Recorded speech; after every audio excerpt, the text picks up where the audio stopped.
అన్నదాతల భూములను లాక్కునేందుకు చంద్రబాబు మళ్లీ ఊర్ల మీద పడ్డారు. అమరావతి నిర్మాణం పేరుతో మళ్లీ వేల ఎకరాలు తీసుకునేందుకు రెడీ అయిపోయారు. వరుస వెంబడి నోటిఫికేషన్లు ఇస్తూ రైతుల్లో తీవ్ర ఆందోళన పెంచుతున్నారు.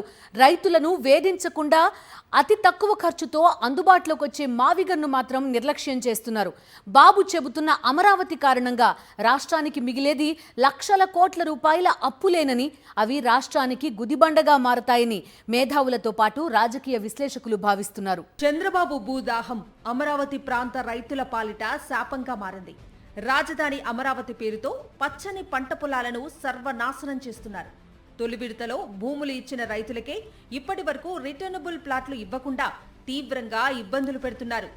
ఇదిలా ఉండగానే మళ్లీ చంద్రబాబు సర్కార్ రైతుల నుంచి భూములను బలవంతంగా లాక్కునేందుకు సిద్ధమైంది. వరుస వెంబడి నోటిఫికేషన్లు ఇస్తూ రైతులను భయపెడుతున్నారు. రెండో విడత భూ సమీకరణ పేరుతో మరో 22 గ్రామాల్లో భూములు తీసుకోబోతున్నారు. అమరావతిలో రాజధాని కడతానంటూ 12 ఏళ్ల క్రితమే చంద్రబాబు నిర్ణయించుకుని ఇప్పటికే 50,000 ఎకరాల భూమిని తీసుకున్నారు. అందులో రైతుల నుంచి తీసుకున్నదే దాదాపు 35,000 ఎకరాలు. మిగతాదంతా ప్రభుత్వ భూమి. మొత్తం 50,000 ఎకరాలను సమీకరించుకున్న చంద్రబాబు అది చాలదంటూ ఇప్పుడు మరో 50,000 ఎకరాలు సమీకరిస్తున్నారు. అందులో 5,000 ఎకరాలు ఎయిర్పోర్ట్ నిర్మాణానికట. ఆల్రెడీ 35 కిలోమీటర్ల దూరంలోనే గన్నవరంలో అంతర్జాతీయ విమానాశ్రయం ఉంది. ఇది చాలదు అన్నట్లుగా మళ్లీ కొత్తగా అమరావతిలో ఇంకో అంతర్జాతీయ ఎయిర్పోర్ట్ కడతారట. ఇందుకోసం భూములు కావాలట. ఇవాళ రోజున చదువులు, ఉద్యోగం, మందులు అన్నీ ఇబ్బంది అవుతున్నాయి. బోలెడు ఖర్చు పెట్టుకుంటే కానీ డాక్టర్ దగ్గరికి వెళ్తే ఒకసారికి 10,000 ఖర్చు అవుతున్నాయి. అలాంటి సమయంలో మా పొలాలు మేము జీవనాధారాన్ని లాగేసుకుంటే, మా జీవితాలు లాగేసుకుంటే మేమైపోవాలి. సోషల్ ఇంపాక్ట్ అసెస్మెంట్ అనేది చెయ్యాలి. 2013 యాక్ట్ ఏం చెప్తుందంటే 3 పంటలు పండే పొలాలని జోలికి వెళ్ళొద్దు అని చెప్తోంది. ట్రాన్స్పరెన్సీ ఉండాలి, ఫెయిర్నెస్ ఉండాలి. ఇవన్నీ ఈ యాక్ట్ గురించి వాళ్ళకి ఏమీ పట్టలేదు. ఎన్విరాన్మెంట్ గురించి కానీ, ఎకో సిస్టమ్ గురించి కానీ మొత్తం పంట పొలాలు కాంక్రీట్ జంగిల్ చేసేస్తే రేపొద్దునే వచ్చే భవిష్యత్ తరాలు ఏమి తింటాయి?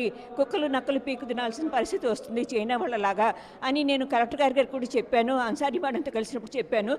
కానీ వాళ్ళ దగ్గర ఏమీ జవాబు లేదండి. భూములు ఇవ్వటానికి ఇష్టపడని రైతులను బెదిరించి వారి భూములను లాక్కోవడంతో పాటు చివరికి వారి ఇళ్లను కూడా ఖాళీ చేయించేందుకు చంద్రబాబు కుట్ర పన్నటం తెలిసి రాజధాని ప్రాంత రైతులు అగ్గి మీద గుగ్గిలమవుతున్నారు.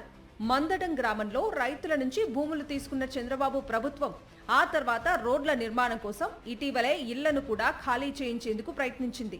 దీంతో రామారావు అనే రైతు తన గోడును మంత్రి నారాయణ ఎదుట వెళ్లబోసుకుంటూ ఆవేదనతో గుండె పగిలి చనిపోయాడు. అలాంటి రామారావులు ఇంకా ఎంతమంది ఉంటారోనన్న భయం ఇప్పుడు అమరావతి ప్రాంత ప్రజల్లో నెలకొంది.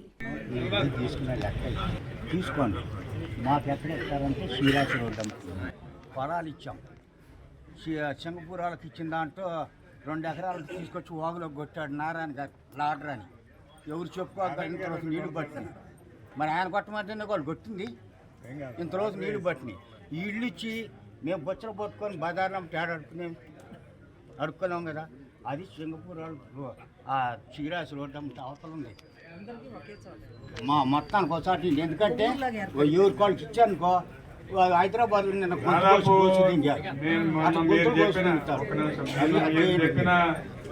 విన్నారు.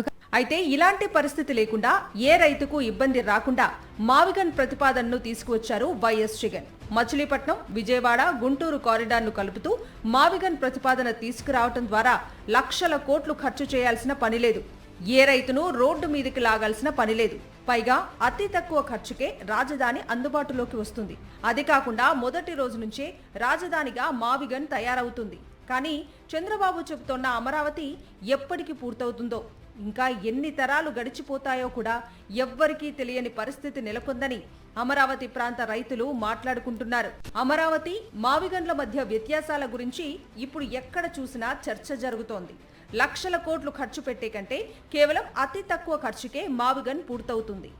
పదే నోటిఫికేషన్లు ఇచ్చి రైతుల నుంచి భూములు తీసుకునే విధానానికి స్వస్తి పలికి ఇకనైనా చంద్రబాబు తన పద్ధతి మార్చుకొని జగన్ ప్రతిపాదించిన మావిగన్ కు మద్దతు తెలిపితే బాగుంటుందన్న చర్చ జరుగుతోంది. అయితే చంద్రబాబు సర్కారులోని పెద్దలకు అమరావతిలో లక్షల కోట్లు ఖర్చు పెడితేనే వేల కోట్లు కమిషన్లు అందుతాయి. కాబట్టి మావిగన్ ప్రతిపాదనను వారు స్వాగతించడం లేదని రైతులతో పాటు రాజకీయ విశ్లేషకులు అభిప్రాయపడుతున్నారు. బాబు చెబుతున్నట్లుగా ముందుకెళితే అమరావతి రాష్ట్రానికి గుదిబండే తప్ప గ్రోత్ ఇంజిన్ అయ్యే అవకాశమే లేదనే అభిప్రాయాలు సర్వత్రా వెలువడుతున్నాయి.